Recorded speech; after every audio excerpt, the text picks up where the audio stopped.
আজকের বিষয় অস্তিত্বমূলক তাৎপর্য। কোনো বিশেষ শ্রেণীর অন্তর্গত যদি বস্তু বা ব্যক্তির অস্তিত্ব থাকে তাহলে তার অস্তিত্বমূলক তাৎপর্য আছে। যেমন আমার আলমারিতে বই আছে বা চিড়িয়াখানায় সাদা বাঘ আছে।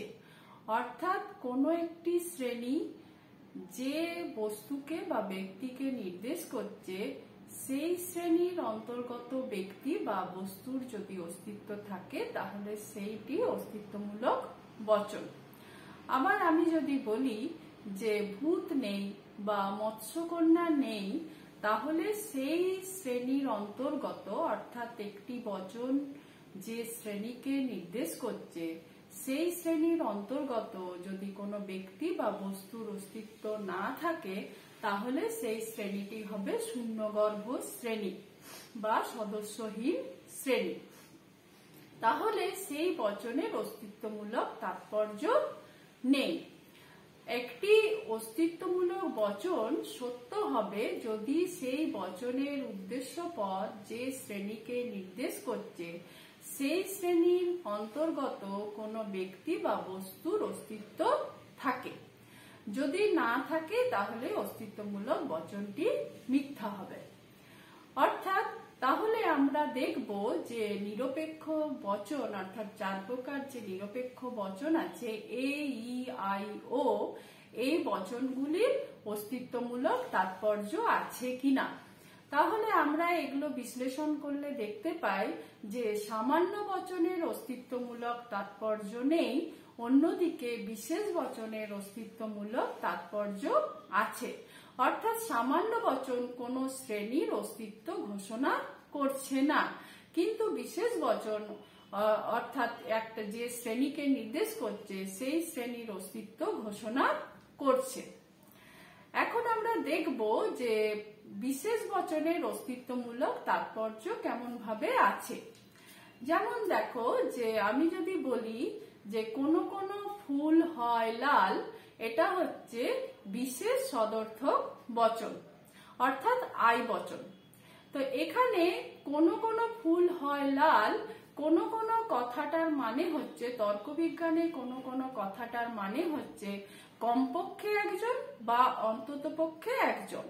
অর্থাৎ অন্ততপক্ষে একজন ব্যক্তি আছে বা একজন বস্তু আছে যার অস্তিত্ব আছে। তাহলে কোনো কোনো ফুল হয় লাল, এখানে বলা হচ্ছে অন্তত একটা ফুল আছে যেটা কিনা লাল, তার মানে হচ্ছে অন্তত একটা লাল ফুলের অস্তিত্ব আছে।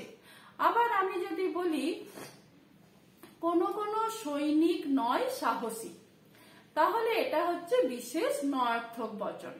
এখানে বলা হচ্ছে যে তার মানে অন্ততপক্ষে একটা বা কমপক্ষে একজন সৈনিক আছে যিনি কিনা সাহসী নয়, তার মানে অন্ততপক্ষে একজন অসাহসী সৈনিকের অস্তিত্ব আছে।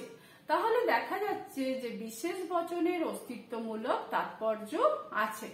আবার আমি যদি দেখি সামান্য বচন অর্থাৎ সামান্য বচনের অস্তিত্বমূলক তাৎপর্য নেই। যেমন এ এবং ই বচনের অস্তিত্বমূলক তাৎপর্য নেই। এ বচনকে দেখা যাক যে এ বচনে ধরো আমি বললাম যে সকল ঝাড়ুদার হয় গরিব, এটি হচ্ছে একটা এ বচন বা সামান্য সদর্থক বচন। সকল ঝাড়ুদার হয় গরিব মানে হচ্ছে এখানে গরিব ঝাড়ুদারের কথা বা গরিব ঝাড়ুদারের আছে কিনা সত্যতা মিথ্যাত্বের কথা বলা হচ্ছে না, বলা হচ্ছে যদি কোনো ব্যক্তি ঝাড়ুদার হয় তাহলে সে গরিব হবে। ঝাড়ুদার অথচ গরিব নয় এমন কোনো ব্যক্তির অস্তিত্ব নেই। তার মানে সামান্য বচন হচ্ছে প্রাকল্পিক বচন। যদি কোনো ব্যক্তি ঝাড়ুদার হয় তাহলে সে গরিব হবে, ঝাড়ুদার অথচ বড়লোক বা ঝাড়ুদার অথচ গরিব নয় এমন কোনো ব্যক্তির অস্তিত্ব নেই। আবার আমি যদি বলি যে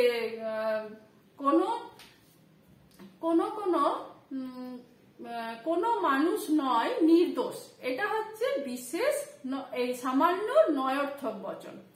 এখানে আমি যদি বলি যে কোনো মানুষ নয় নির্দোষ, অর্থাৎ তার তার মানে হচ্ছে অন্তত একজনও মানুষ নেই যে কিনা নির্দোষ।